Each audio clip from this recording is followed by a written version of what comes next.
بسم اللہ الرحمن الرحیم ختم اللہ علی قلوبہم وعلی سمعہم وعلی ابصارہم غشاوہ وَلَهُمْ عَذَابٌ عَظِيمٌ۔ اللہ نے ان کے دلوں اور ان کے کانوں پر مہر لگا دی اور ان کے آنکھوں پر پردہ پڑ گیا، وہ سخت سزا کے مستحق ہیں۔ Allah has sealed their hearts and their ears, and their eyes are covered. They deserve severe punishment.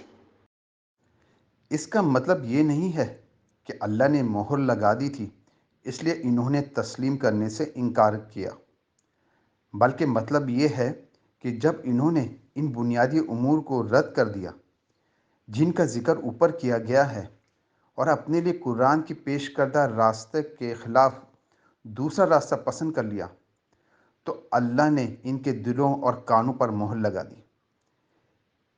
اس مہر لگنے کی کیفیت کا تجربہ ہر اس شخص کو ہوگا جسے کبھی تبلیغات اتفاق ہوا ہو۔